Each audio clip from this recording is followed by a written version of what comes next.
Partager un peu la parole de Dieu. Et le passage que j'ai à vous partager, eh bien, il se trouve dans Éphésiens chapitre 3, verset 16 au verset 21. J'ai choisi la seconde 21 pour lire, pour ceux qui vont afficher. J'ai appelé le message d'aujourd'hui, écoutez bien le titre, c'est « Rempli de Dieu pleinement » ou si vous préférez, « Rempli pleinement de Dieu ». Mais j'ai préféré utiliser cette phrase-là plutôt, « Rempli de Dieu pleinement ». Amen. Je vais prendre ici une phrase de ce texte, mais je vais le lire le texte pour avoir tout le contexte. Voilà ce que dit le texte. « Je prie qu'il vous donne conformément à la richesse de sa gloire, d'être puissamment fortifié par son esprit dans votre intérieur. » Vous vous souvenez qu'on a parlé la fois dernière que Dieu illumine les yeux de notre cœur. On a dit ça. Là, je prie, donc c'est une prière de l'apôtre Paul, qu'il vous donne, donc Dieu, conformément à la richesse de sa gloire. Est-ce que Dieu est riche? Donc il a beaucoup à donner. D'être puissamment fortifié par son esprit dans votre être intérieur, de sorte que Christ habite dans votre cœur par la foi. Je prie, encore la prière de Paul, que vous soyez enracinés et fondés dans l'amour. Alléluia. Est-ce que vous voulez ces bénédictions de Dieu? Alors dites, je les prends, Seigneur. La phrase n'était pas finie, fondés dans l'amour, pour être capable de comprendre avec tous les saints. Donc ensemble, vous avez vu, la communion fraternelle est essentielle parce que la meilleure compréhension qu'on peut avoir de la foi, elle n'est pas individuelle, elle est collective. Amen. Et donc, il est dit, ensemble, gloire à l'Éternel, et nous sommes ensemble ce soir encore, gloire à l'Éternel, capable de comprendre avec tous les saints, quelle est la largeur, la longueur, la profondeur et la hauteur de l'amour de Christ. Amen. Juste là, ça va? Ce qui m'intéresse va entrer maintenant. Et de connaître cet amour qui surpasse toute connaissance. Voici le thème de cette méditation. Afin que vous soyez remplis de toute la plénitude de Dieu. Je termine. À celui qui peut faire, par la puissance qui agit en nous, infiniment plus de ce que nous demandons ou pensons, à lui soit la gloire dans l'Église. Vous avez remarqué? L'Église est importante. À lui soit la gloire dans l'Église et en Jésus-Christ, pour toutes les générations au siècle des siècles. Amen. Vous savez, cette semaine, je lisais ce texte. C'est un texte qu'on le connaît bien, bien sûr, mais afin que vous soyez remplis de toute la plénitude de Dieu, je vous assure que je me suis arrêté à ça, et j'ai beau connaître pas mal des choses de la parole de Dieu, être prêché, compagnie, mais c'est toujours une expression qui mérite qu'on s'arrête. Et cette fois-ci, j'ai dit, Seigneur, comment puis-je être rempli de toute ta plénitude? La plénitude de Dieu, afin que vous soyez remplis de toute la plénitude de Dieu. Waouh! Est-ce que vous avez envie? Ça vous est déjà... tout chrétien généralement prie comme ça, non? Seigneur, remplis-moi de toi. Ça vous arrive de prier ou pas? Si vous ne faites pas, faites-le plus souvent. Seigneur, je veux être rempli de toi. Pourquoi est-ce qu'on a besoin d'être rempli de Dieu? Parce qu'un récipient, il ne peut contenir qu'une certaine quantité. Vous êtes d'accord? Si c'est 5 litres, il ne pourra pas tenir 5 litres d'eau. C'est 5 litres et après ça va déborder. On est d'accord? Une voiture a une quantité de litres et à un moment donné, elle peut rouler, mais si vous ne mettez pas à nouveau, et ça s'arrêtera. Même les voitures électriques, il y a une capacité de charge. Et après, il faut recharger. Mais quelle est la pensée que je vais vous dire ici?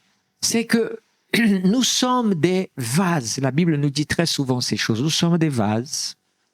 Et vous savez, nous sommes remplis de plein de choses. Vous êtes d'accord ou pas avec ça? Alors, au départ, à notre enfance, plus jeune, on est rempli, mais on n'est pas conscient de quoi on est rempli parce qu'on est rempli de peu de choses. L'être humain va se remplir à mesure qu'il grandit de plein de choses. De l'éducation qu'il va recevoir, d'un certain intellect, d'une certaine connaissance, il va recevoir des informations, il va recevoir de la connaissance, il va développer cette connaissance, il se remplit. Nous nous remplissons aussi d'expériences que nous vivons. Alors des expériences bonnes, ça va nous marquer et puis voilà, je vous ai raconté celle d'aujourd'hui par exemple, je vous assure que j'oublierai pas cette journée. Ça m'a rempli d'une joie, ça m'a rempli de les yeux de plein de choses par cette grâce que Dieu m'avait faite cette journée. Mais voilà, on est rempli. On est malheureusement rempli de beaucoup de choses mauvaises aussi. Nos expériences. Je crois qu'il n'y a pas un être humain sur la terre qui n'est pas aussi rempli d'expériences malheureuses. On ne va pas faire concours de celui qui a souffert le plus. Je crois que, voilà, on doit respecter la souffrance de chacun, même si la mienne peut paraître plus grande que la vôtre, mais la vôtre, vous l'avez pensé, qu'elle est plus grande que la mienne aussi. Et ça, c'est parce que c'est notre vécu. Moi, j'ai pas vécu ce que tu as vécu, donc je ne peux que compatir, mais je peux pas dire qu'elle est plus grande ou plus petite. Mais effectivement, il y en a quand même qui sont chargés de plus de souffrance par tellement de choses qui leur sont arrivées. C'est aussi quelque chose qui nous remplit. Alors, à mesure que nous grandissons et que nous sommes remplis, ces choses jouent un rôle dans notre vie. Vous êtes d'accord ou pas? Les traumatismes, les expériences malheureuses, naissent à ce moment-là des méfiances, mais un manque d'amour, ou parfois même beaucoup d'amour, et tellement de choses qu'on pourrait citer. Nous sommes remplis, notre vie est remplie. Peut-être que j'oublie des choses encore que je pourrais dire, mais des choses qui remplissent notre vie. Il y a le savoir, bien sûr, il y a les expériences, il y a les bonnes et les mauvaises. Et puis, il y a aussi les expériences du monde néfaste, on va appeler comme ça. Le diable, lui aussi, c'est un chargeur. Alors lui, s'il peut, par chaque expérience mauvaise que vous vivez, chaque expérience, le diable va vous charger encore plus. Alors lui, il va amener à une charge, par exemple, de la culpabilité. Vous voyez? Allez.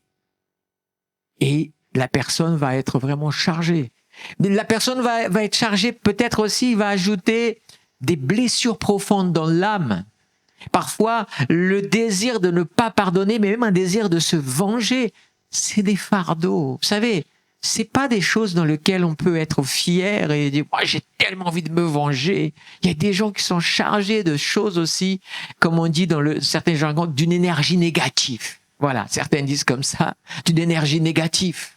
Et donc, et puis il y a Dieu. Dieu, il nous a créés. Et quand il nous a créés, la première chose que Dieu a fait, c'est souffler un esprit de vie en nous. Il nous a remplis de son esprit de vie. Mais nous avons de la place. Et nous avons de la place parce qu'il a prévu que, en grandissant, justement, on apprenne beaucoup de choses et on puisse vivre beaucoup de choses. Bien-aimés, voilà où je veux venir maintenant.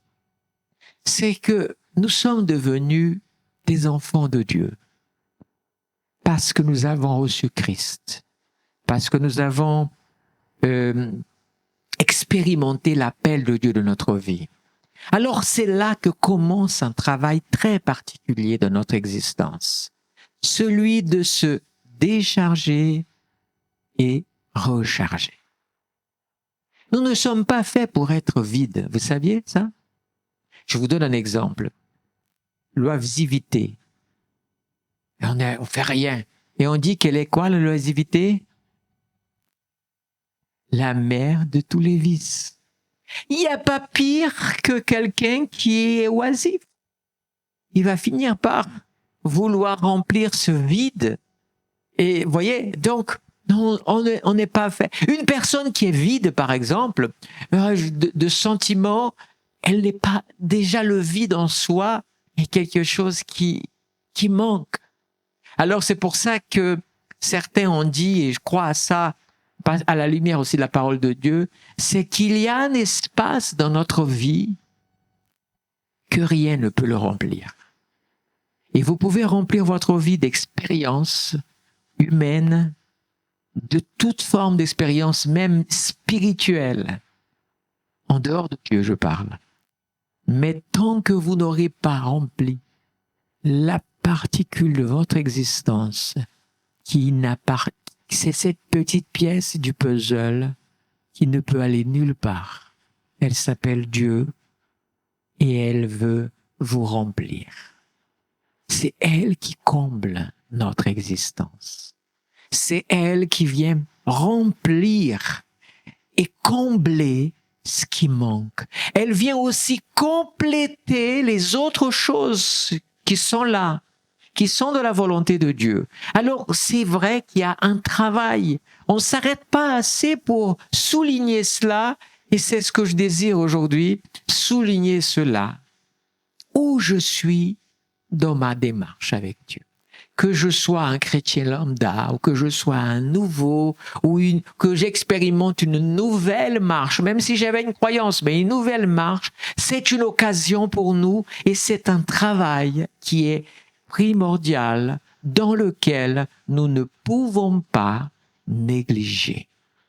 C'est faire ce qu'on appelle le rangement de printemps. Nettoyage, découverte, changement. Nous qui vivons dans une région d'hiver des 4 saisons, vous connaissez cette réalité dans votre maison. L'hiver arrive, qu'est-ce que vous faites? Vous rangez les vêtements d'été et vous commencez à sortir tous les vêtements d'hiver. Au printemps, vous faites la même chose. Donc, qu'est-ce que vous avez chez vous? Vous avez toujours un endroit où vous avez des vêtements que vous n'utilisez pas, mais ils sont là. Et vous avez ceux que vous utilisez. Voyez, ça c'est la vie. La vie, elle est comme ça. Laissez-moi vous dire que il y a 2 saisons dans la vie d'un être humain. La saison des ténèbres et la saison de la lumière. Ou la saison de la nuit ou la saison du jour. Quand nous sommes dans nos péchés, et que nous vivons sans Dieu, nous vivons les temps des ténèbres. Alors oui, nous avons les habits des ténèbres, nous avons les pensées des ténèbres, nous avons toutes les choses qui nous arrivent là-dessus. Mais un jour, la lumière a jailli sur notre cœur et nous avons reçu Christ. Alors commence l'aurore d'une vie nouvelle.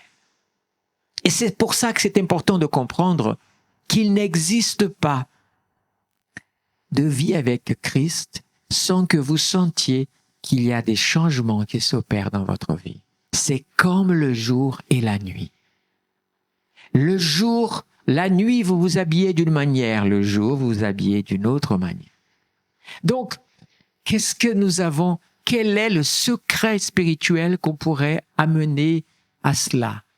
Eh bien, plus vous remplissez votre vie de Dieu, il faut libérer la place. Vous comprenez? C'est un dilemme pour certaines personnes. Il y a des gens, par exemple, qui ont du mal à se débarrasser des choses. C'est un truc humain, d'ailleurs. Hein. J'ai vu une fois des émissions qu'il y a des gens spécialisés pour aller dans des maisons où la personne vit dans un taudis énorme de choses à se débarrasser, mais elle n'arrive pas. Un jour, je suis allé, il y a quelques années de cela, mes frères et surtout mes sœurs qui ont dit « Maman, elle habite, il y a plein de vieilleries et plein de choses, il faut faire quelque chose, mais on n'arrive pas !» Alors comme je suis l'aîné de la famille, un jour je vais visiter, j'arrive, on ne peut même pas bouger chez ma mère. Et des petits bibelots de parfums, de plein de choses, mais tellement de choses. Et là, je dis, bon, vous savez, quand on est fils, quand on va essayer d'aider sa mère, moi, j'ai grandi dans le respect grand de ma mère et toujours le respect. Et donc, il faut avoir un langage avec nos parents. C'est pas du genre, tu arrives, non, ça marche pas. Il faut trouver une autre stratégie. Alors, maman est chrétienne, elle aime le Seigneur depuis que je suis petit, je la vois servir, l'aimer, le Seigneur et tout ça. Et je la connais comme elle fonctionne. Et je connais quels sont les passages qu'elle aime le plus. Alors je regarde et je dis, maman, tu te rends compte, il y a tout ça, il y a tout ça, il y a tout ça. Et, ah non, mais elle est attachée à ces choses, mais en fait, je sais que elle n'arrive pas. Et tout d'un coup, l'Esprit de Dieu me donne la révélation dont j'avais besoin. J'ai dit, maman, tu veux des choses nouvelles dans ta vie? Ah oui, Dieu va me donner des choses nouvelles. Maman, pour que tu reçoives des choses nouvelles, il faut faire la place et faire partir les vieilles choses, les anciennes choses. Ah oui, c'est vrai. Et je suis là pour t'aider, maman. Faisons un tri. Et ça y est, l'affaire était conclue. Je l'avais gagnée. Elle était enthousiaste en plus. Et là, elle est allée. J'ai dit, allez. Et on a passé des heures et on a cherché des trucs et des trucs et des trucs. On a pris des sacs. Et tout d'un coup, on arrive. Maman, ça, ah non, je tiens ça. Maman, mais ça c'est vieux. Dieu va te donner une chose nouvelle à la place de ça. Elle a dit, ah bon, d'accord. Hey, poubelle, je vous assure que et on a réussi. Après, j'ai envoyé un message dans le groupe familial. J'ai dit, vous savez, on est en train d'enlever des sacs et des sacs de vieilleries, des parfums vides qui sont plus, mais comme ils sont mignons et tout, ça reste comme une décoration. Vous voyez? J'ai dit, allez, maman, tu veux un parfum nouveau? Il faut que le vieil parfum vide, qui n'y est plus d'ailleurs, s'en aille pour qu'un autre parfum nouveau revienne. Mais vous savez, je vous raconte ça, c'est pas pour vous raconter ma vie ou choses comme ça, c'est pour vous dire que nous voulons tous des expériences nouvelles avec Dieu. Mais il nous faut faire des choix. Dieu ne va pas arriver et faire le publicitaire. Parce que le publicitaire de Dieu, c'est moi. Vous comprenez? Quand on prêche la parole, on est le publicitaire du ciel. Je crois que c'est la première fois d'ailleurs que je dis ça.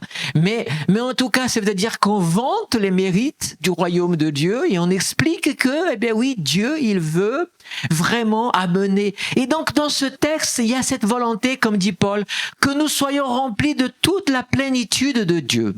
D'abord, j'ouvre une parenthèse ici, peut-on être rempli de toute la plénitude de Dieu? Je suis allé voir le mot plénitude. Et en fait, il faut comprendre que c'est un langage qu'on peut utiliser. Par exemple, on peut parler que au moment où le Saint-Esprit, je vais le demander de m'aider à nouveau parce qu'au moment où je méditais cela, il m'a donné des exemples extraordinaires qui illustraient cela. Par exemple, prenons l'exemple d'un bateau, d'accord? Un bateau. On dit que un bateau, il est chargé, il est plein. On est d'accord? Et on dit le bateau est plein de toute la marchandise. Mais on sait que ce bateau n'est plein que de ce qu'il peut tenir. Mais l'autre expression dira qu'il est plein de la marchandise. On dit qu'un bateau, par exemple, il est plein de conteneurs.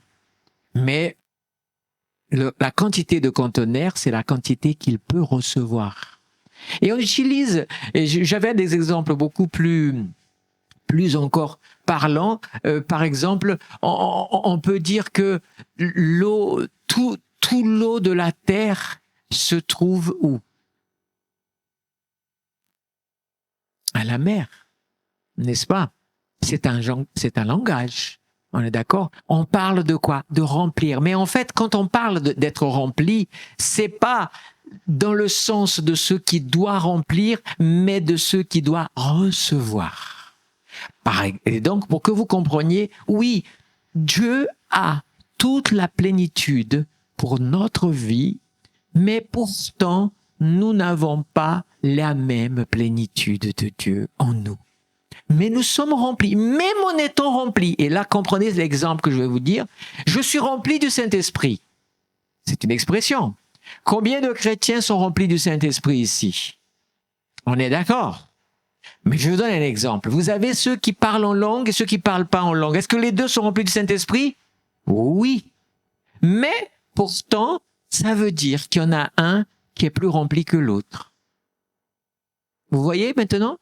Pourquoi? Parce qu'il a laissé une place qui est celle de quelque chose qui est venu s'ajouter que l'autre n'a pas. Donc, j'ai plus parce que j'ai fait plus de place.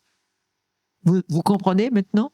C'est dans cette idée-là qu'il faut comprendre, même si le texte veut parler d'être rempli, mais c'est le récipient qui donne ce qui est rempli.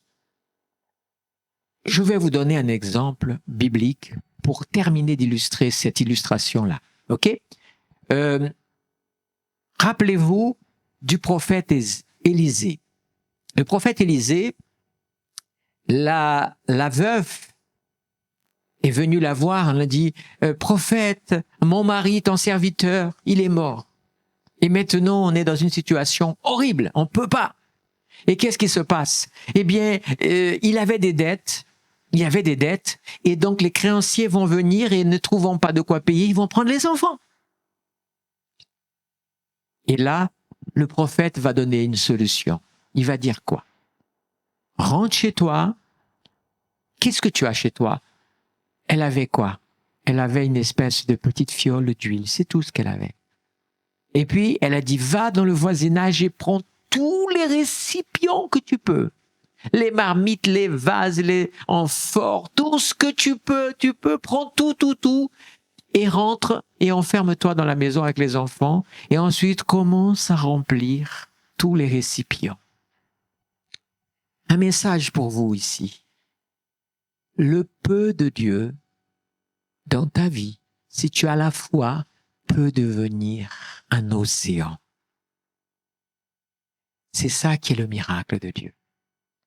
Et donc, regardez comment la plénitude de Dieu fonctionne. La plénitude de Dieu fonctionne dans ta vie de cette manière. Il est dit dans ce texte qu'ils ont rempli. Et donc, dès que c'était rempli, il mettait de côté et il amenait un autre vase. Et l'eau et l'huile continuaient à couler. Pourquoi? Parce qu'il y avait de la place. Et donc, continuons encore. À un moment donné, l'enfant est arrivé. Il n'y a plus, c'est le dernier vase, il n'y a plus rien. On a tout pris, on a tout rempli. Elle a rempli, et là, qu'est-ce qui s'est passé? L'huile s'est arrêtée. Amen. Il n'est pas dit que le petit récipient est devenu vide. Il s'est arrêté. D'accord? Vous savez quoi? L'huile ne s'est arrêtée que parce qu'il n'y avait plus de place pour le remplir. Vous me comprenez?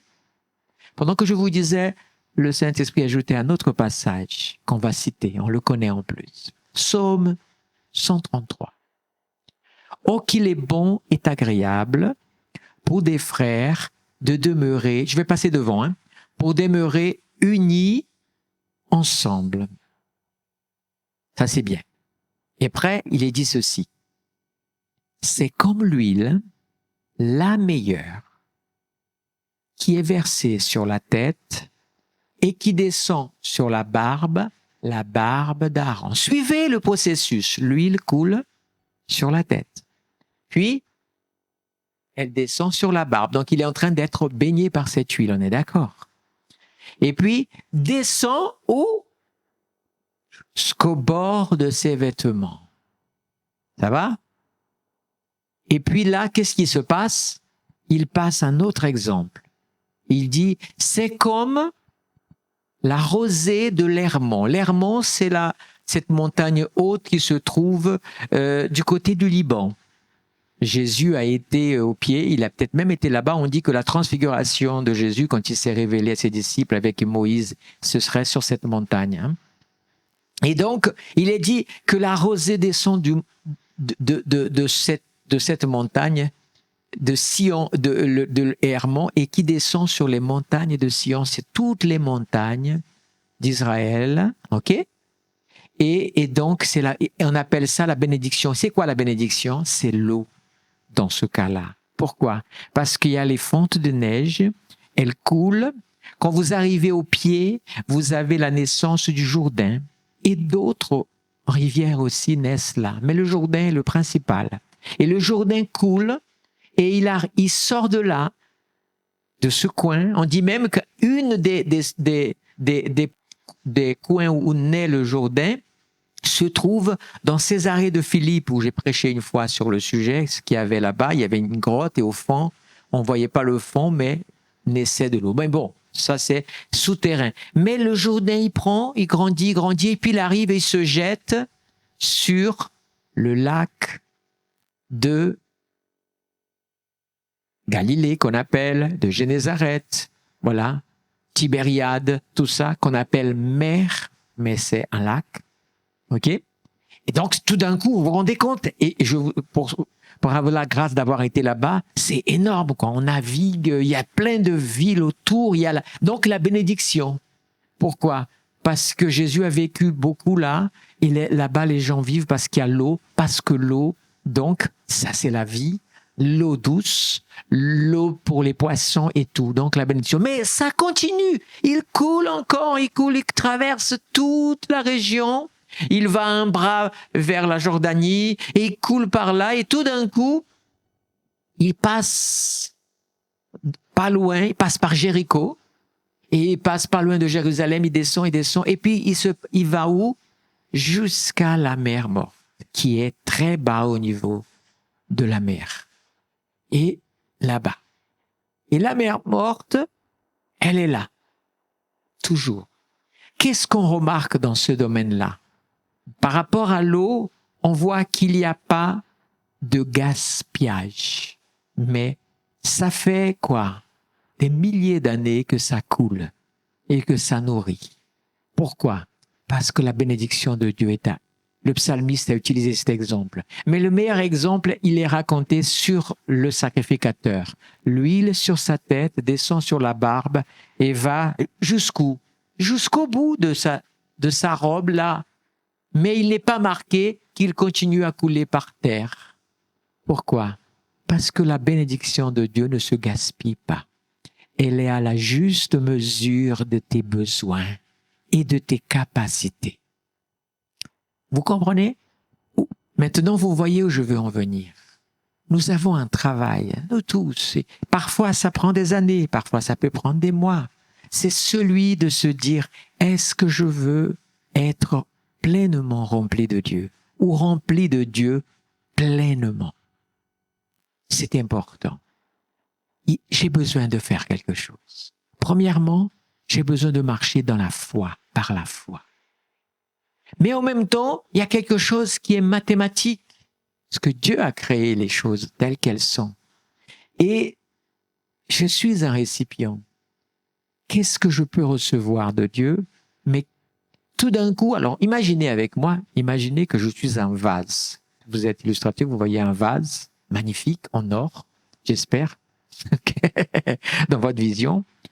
Eh bien, si dans ce vase, imaginez, j'ai quelques pierres ou un autre liquide, qu'est-ce qui va se passer? Je vais remplir je sais pas moi, par exemple, d'une eau ou d'une huile magnifique et tout, fraîche et tout, mais la quantité que je vais avoir, c'est quoi? Je suis un vase de 100 litres, ok? Mais quand je vais remplir, je vais me rendre compte que le récipient qui a versé, lui, il a comptabilisé qu'il finalement, il n'a versé que 50 litres. Et pourtant, je suis plein, mais pourtant, je devrais recevoir 100. Qu'est-ce qui s'est passé? Il y a en moi des choses que si je veux privilégier l'huile, il faut que j'enlève. C'est mathématique. Parfois, si vous voulez comprendre ce qui se passe, il faut comprendre les réalités aussi physiques, humaines. Alors, je fais un choix. Ah non, il n'est pas question. Quoi que 50 litres, mais j'ai droit à 100, oui, mais regarde dedans. Ah ouais, il y a tellement de choses. Rappelez-vous ce qu'on a dit tout à l'heure. Il y a des choses dans notre vie que nous nous accoutumons, que nous entassons, que nous gardons. Parfois, ça peut être des sentiments. Il y a des gens, je ne sais pas comme c'est, mais c'est terrible, mais le diable, parfois, il est capable de nous convaincre des choses que c'est fou comme nous sommes réceptifs à ces choses. Il y a des gens qui s'habituent avec des choses mauvaises. Des choses mauvaises, des sentiments mauvais. J'ai déjà entendu parler que psychologiquement, il y a des gens qui se nourrissent parfois de leur rancœur. Je ne sais pas si ça peut sonner comme ça. Pour une personne, on va dire normale, ouais, on va dire, ouais, non, mais waouh, non, c'est mauvais. Et pourtant, ça arrive pourquoi? Parce que la personne est tellement prisonnière de ça que ça nourrit. Et il y a des gens, par exemple, et ça c'est un grand classique, les gens qui se nourrissent de l'apitoiement. Vous savez, l'apitoiement, c'est quelque chose que tout le monde est d'accord, c'est pas vraiment bon, quoi.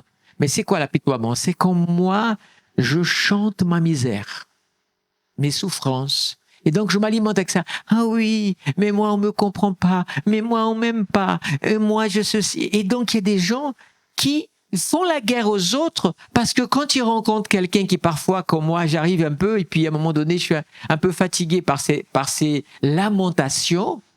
Je veux bien lire le livre de lamentation, mais je n'ai pas envie de le lire tous les jours, quoi. Je veux passer au psaume aussi, les livres de louanges, parce que ça me relève. On est d'accord. Mais il y a des gens, et quand tout d'un coup vous essayez de les sortir de leur lamentation, vous dites, mais écoute, tu vas faire... Ah, tu comprends pas ma souffrance. Et on reste dans cette situation et on se fâche avec des amis parce qu'on veut être compris. Ok, comprenons. Moi, je suis d'accord qu'il faut comprendre une personne qui souffre. Mais si ça devient un mode de vie qu'il faut comprendre et que ça ne va jamais s'arrêter, donc, il y a ici prison. Vous êtes enchaîné par ce sentiment et c'est quelque chose qui fait partie de vous. Il n'y a pas de souci. Ça fait partie de vous, mais cette chose-là, tant que vous la gardez en vous, vous allez rater une partie de cette huile merveilleuse dans votre vie. Vous allez être rempli en partie de Dieu, mais pas pleinement. Pourquoi c'est mieux d'être pleinement? Parce que j'ai pleinement tout en Christ. J'ai le salut. Amen. J'ai la victoire. J'ai la guérison. Il y a tellement, je ne vais pas faire la liste, mais les promesses, les bénédictions de Dieu sont tellement grandes, il suffit d'ouvrir la Bible et de les lire. Allez dans les psaumes, allez dans le Nouveau Testament, allez dans les prophètes, les promesses de Dieu pour ta vie sont grandioses, inépuisables. Mais nous ne vivons pas pleinement cela. Nous passons à côté. Et quand je vous ai parlé tout à l'heure des souffrances, c'est pas un manque d'empathie envers les gens qui souffrent. C'est pas ça. C'est un désir que tu reçoives plus de Dieu. Et ça, c'est là où ça fonctionne. Le partenariat avec Dieu, la relation. C'est pour ça que ce n'est pas une religion que nous devons vivre, mais une relation avec Dieu. Parce que du coup, Seigneur, je vais regarder à moi. Je ne veux pas regarder à l'autre. Hein. Quand quelqu'un est en train de réussir, waouh, je suis rempli, et moi je suis là à moitié, je dis, je ne vais pas le regarder lui, je vais le regarder, mais waouh, je veux aussi ça, Seigneur. Et si je ne l'ai pas encore, je veux regarder à moi. Est-ce qu'en moi, par hasard, il n'y a pas des vieilleries que je ne veux pas lâcher par sentimentalisme?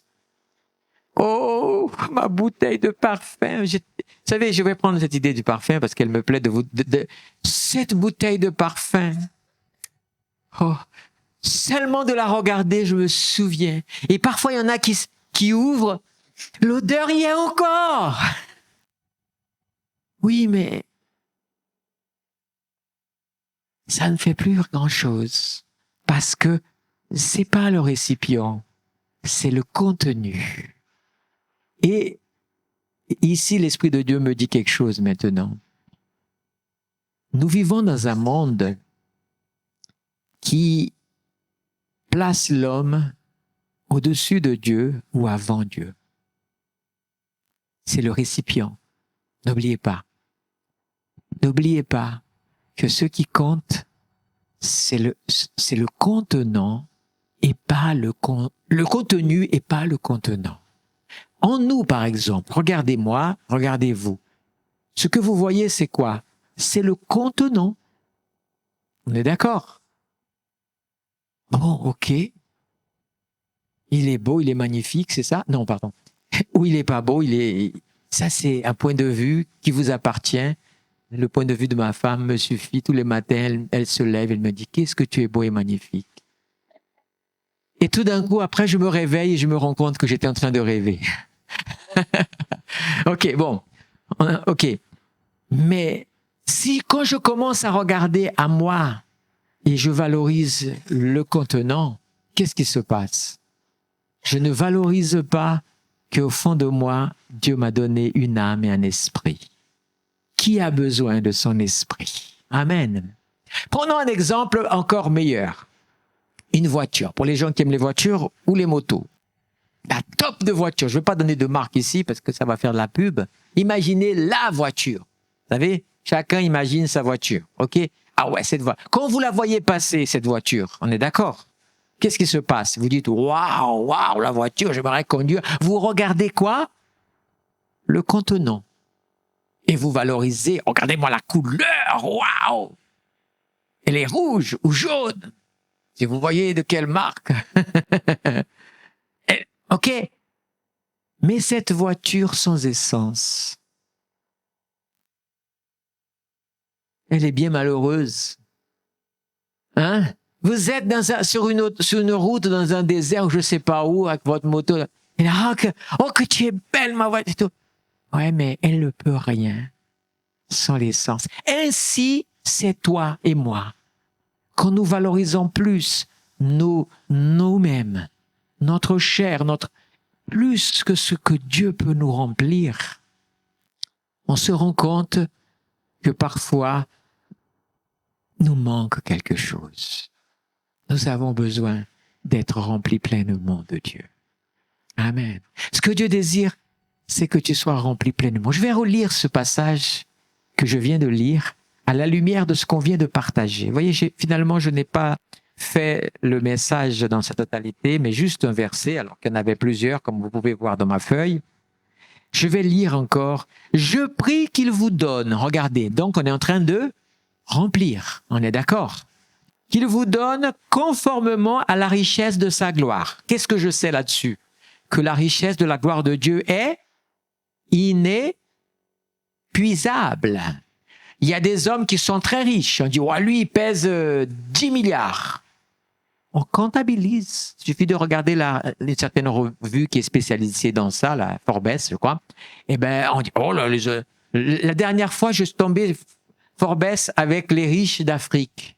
On a regardé l'Afrique, ils souffrent. Je veux dire qu'il y a des gens qui sont hyper riches, hein, plus riches que certains, même en Europe. Hein.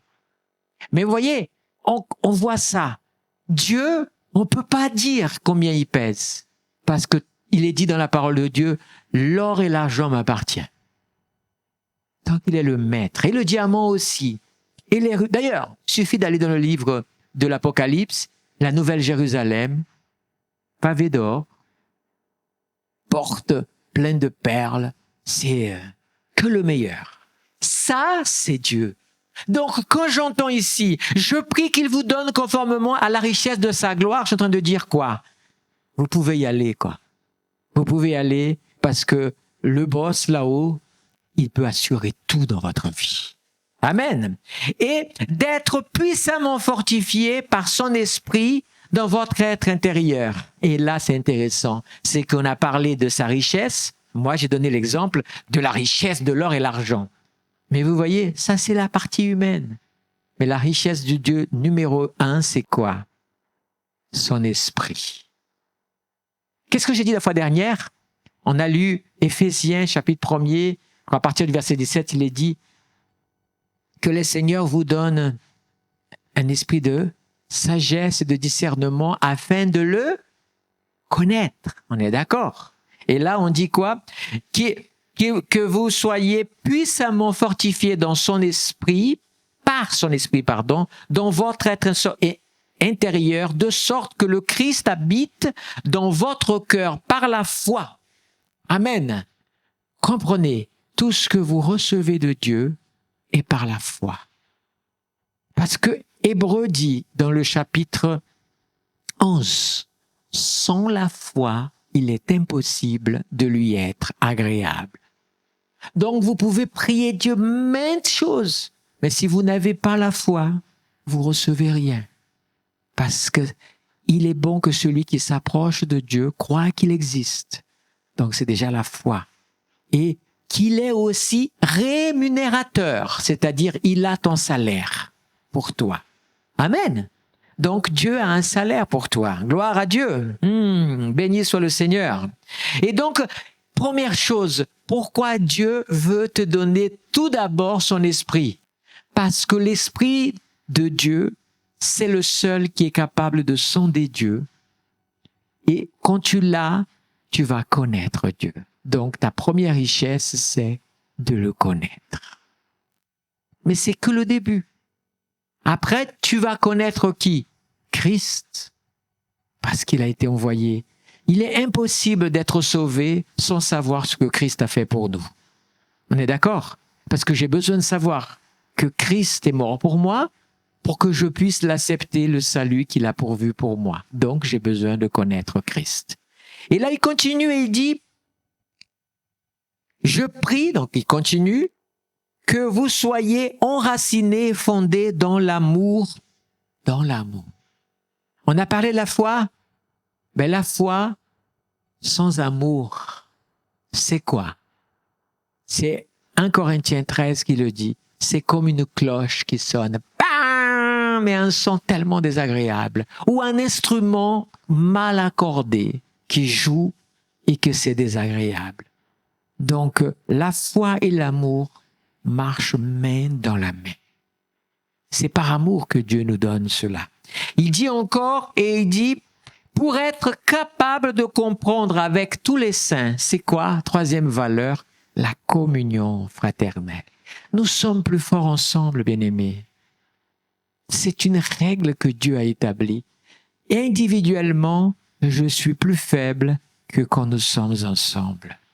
Et ça, c'est une règle que Dieu a établie, qui est une règle qui va au-delà de la foi. C'est dans le monde, c'est comme ça. Il est dit que même dans un couple, eh bien, 2 sont plus forts qu'un seul. On est d'accord? Donc, il y a cette notion. C'est pour ça que Dieu a créé, le Seigneur a créé, a pourvu son Église, son peuple, sa maison, parce que nous sommes plus forts ensemble contre toute une armée aussi qui combat contre nous. Ça continue, hein, le meilleur est encore, ça continue d'être capable de comprendre avec tous les saints quelle est, écoutez, la largeur, la longueur, la profondeur et la hauteur. Qu'est-ce que nous parlons ici? D'un récipient carré, large, long et haut et profond. Oui, un cube, oui. Et on est d'accord? Pourquoi alors? Certains prédicateurs diront, pourquoi c'est carré, cube et pas rond? Le diable aura moins de mal à vous rouler. Plus de mal à vous rouler. Si tu es un chrétien rond, diraient certains prédicateurs d'anciens, le diable te roule facilement, tu es rond. Donc il te pousse et tu roules. Mais si tu es carré, un chrétien carré, il faut soulever. C'est beaucoup plus de mal parce que tu es plus ancré à ta place. C'est des vieux sages qui prêchaient comme ça. Alléluia.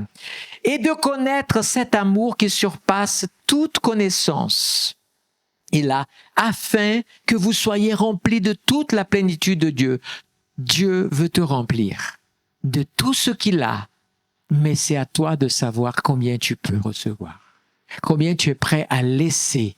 Je laisse. Mais le meilleur exemple que je peux vous donner, c'est Jésus lui-même. Il est dit, il s'est dépouillé de sa gloire pour venir sur terre afin de nous sauver. Tu peux bien te dépouiller de ta vieille vie quand même. Tu peux bien te débarrasser de tes vieilles habitudes, de ton orgueil, des péchés encore que tu chéris, des vieux parfums, des vieux bibelots, des vêtements qui sont déchirés mais ils te rappellent ton arrière-grand-mère et que tu es affectivement attaché. Fais de la place, dit le Saint-Esprit aujourd'hui, à la nouveauté de Dieu dans ta vie. Amen. On va prier pour ça. Dans un moment, on va terminer. Et là, à celui qui peut faire par la puissance qui agit en nous, Dieu le fait par la puissance qui agit en nous. Quelle est la puissance qui agit en nous? Le Saint-Esprit qu'on a reçu tout au début. On a dit ça dans cette lecture. Amen. Et donc, infiniment plus que ce que nous demandons ou pensons. Dieu a pour toi plus que tu ne penses. Plus que tu n'imagines. C'est fou, hein? Pourquoi je vous parle comme ça aujourd'hui? Parce que le Saint-Esprit nous montre quoi? Que nous sommes très loin du compte. Nous regardons parfois nos afflictions, nos souffrances, nos tribulations et nous n'imaginons et nous perdons de vision que ce que Dieu a pour nous est beaucoup plus grand, beaucoup plus merveilleux. Il en a beaucoup. Dis à ton voisin, je ne peux plus là, dis-le à ton voisin, Dieu a plus pour toi que ce que tu n'imagines. Demande, dis-le à ton voisin, secoue-le. Hé, je te parle. Dieu a plus pour toi que tu ne l'imagines. Es-tu prêt à recevoir? Alléluia, gloire à l'Éternel. Béni soit l'Éternel. Mais on va faire une chose. À lui soit la gloire dans l'Église et en Jésus-Christ pour toutes les générations au siècle des siècles. À lui soit la gloire. Pourquoi je termine avec une doxologie? C'est-à-dire cette expression « à Dieu soit la gloire au siècle des siècles pour toujours ». Ça s'appelle une doxologie. Pourquoi je termine comme ça? Parce que je suis en train déjà de louer, parce que c'est un acte de foi. Je loue déjà que demain, je serai meilleur qu'aujourd'hui et moins qu'après-demain. Ça, c'est la foi. Marchons par la foi, bien-aimés. Je vous invite à recevoir plus de foi de Dieu. Je vous invite à ouvrir vos cœurs et de dire peut-être, n'hésitez pas à faire ça tout seul dans votre chambre. Faites une liste des choses que vous savez, que le Saint-Esprit vous a déjà montré. Tiens, j'ai encore ça, j'ai encore ça. Ce sont des vieilles choses, des bagages, des fardeaux que vous avez encore en vous et que le Seigneur attend que vous simplement vous débarrassiez. Alléluia. Gloire soit rendue à l'Éternel. Je prie que le Saint-Esprit maintenant vienne maintenant.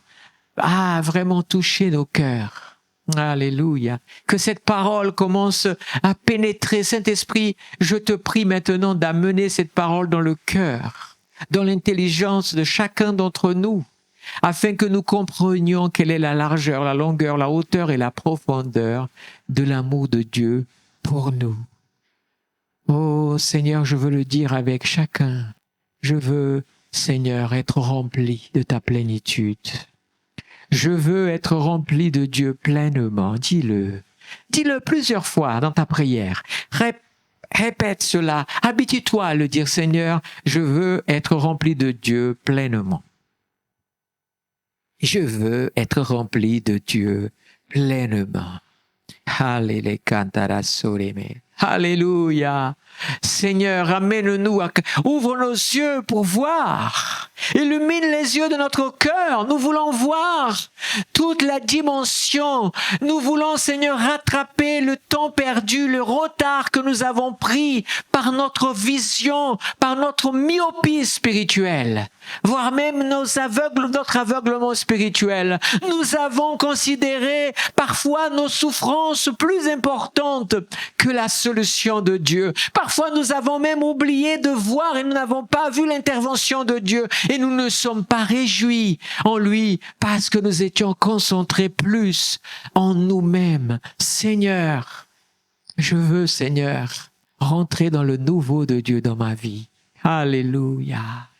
Je prie, Saint-Esprit, que tu visites maintenant cette Église. Visite cette Église. Visite le cœur de chacun.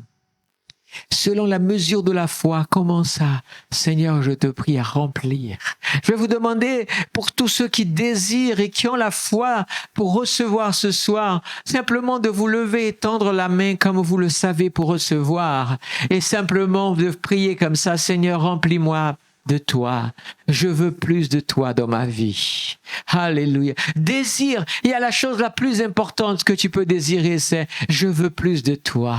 Commence à le demander au Seigneur. Commence à le demander. Et au nom de Jésus, je déclare que le ciel s'ouvre ce soir dans ce lieu.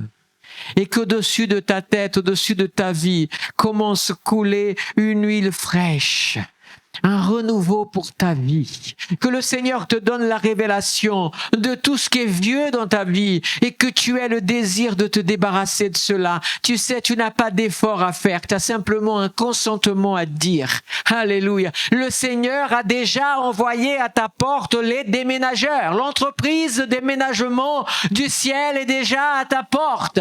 Il attend que tu ouvres et que tu dises, voilà, viens, rentre dans ma maison et enlève ça, Seigneur, laisse, fais-le. Les déménageurs sont les anges de Dieu, ils viennent, alléluia. Le Saint-Esprit conduit tout et il dit, enlève, mais toi tu as besoin de le dire parce que Dieu, il respecte ta volonté. Tant que tu ne lui dis pas, Seigneur, enlève ça de ma vie. Enlève ça dans ma vie. Enlève ça de ma vie. Enlève ça. Les anges de Dieu vont commencer à se débarrasser, faire naître place, parce qu'ils sont envoyés au service de ceux qui vont hériter le salut. Et ils sont au service parce qu'ils sont envoyés par Dieu. Parce que quand Dieu te regarde, quand un ange te regarde, c'est pas toi qui vois. Il veut voir Christ. S'il voit Christ dans ta vie, il va agir en ta faveur. Mais s'il ne voit pas Christ, tu peux lui dire tous les ordres que tu veux, il ne fera rien du tout. Comprenez cela. Alléluia. Mais quand il voit Christ et qu'il voit que tu es dans la plénitude de Dieu, alors ta vie commence à changer. Alléluia. Ouvre ton cœur. Ouvre ton cœur, alléluia. Oh, alléluia. Ne perds pas ce rendez-vous que Dieu te donne ce soir, alléluia. C'est vraiment un rendez-vous pour te débarrasser de tes fardeaux, débarrasser de toute la quincaillerie, de toutes les vieilleries, de toutes les choses qui te tiennent prisonnier, qui te tiennent encore à la merci et qui apportent.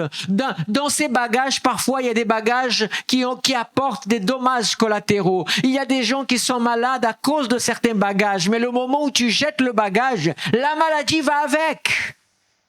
Alléluia. Esprit de Dieu, je prie qu'il y ait là un esprit de révélation qui vienne maintenant. Alléluia. Esprit de révélation, Esprit Saint qui révèle à nous-mêmes, à nos cœurs, oh, nos besoins. Que ce soit pas simplement un moment d'émotion de l'esprit, mais un moment de révélation de ma vie. Seigneur, je veux marcher par la foi. Je veux le nouveau de Dieu dans ma vie. Alléluia. Oh, alléluia. Reçois ce soir. Reçois ce soir au nom de Jésus. Parce qu'au nom de Jésus, je commande à tes fardeaux maintenant de tomber. Alléluia. Sois libéré selon ta foi. Alléluia. Jésus, quand il a guéri les personnes qui sont venues le voir, Jésus n'est pas allé voir, on dit, je suis venu chez toi pour te guérir de ta maladie. Non, ce n'est pas comme ça que ça se passait. C'est les gens qui couraient à Jésus. Jésus, si tu veux, guéris-moi. Et Jésus parfois disait, crois-tu que je puisse te libérer de ça? C'est je le crois. Alors je dis, alors qu'il soit fait selon ta foi. Vois, entends, sois purifié. C'était les paroles de Jésus. C'est ce que Dieu veut faire ce soir. C'est ce que Dieu veut faire. Il veut entendre. Il veut t'entendre. Il veut t'entendre dire, Seigneur, je ne veux plus de ça dans ma vie. Je ne veux plus de ça. Dieu va pas te faire devenir amnésique. Non, Dieu va guérir tes souvenirs de douleur. Quand tu te souviendras d'un malheur, ça ne te fera plus aucun mal. Parce qu'il aura guéri cela. Alléluia. C'est ça que Dieu fait. C'est ça que Dieu fait. Il guérit la douleur. Alléluia. Ô Saint-Esprit, reçois. Reçois.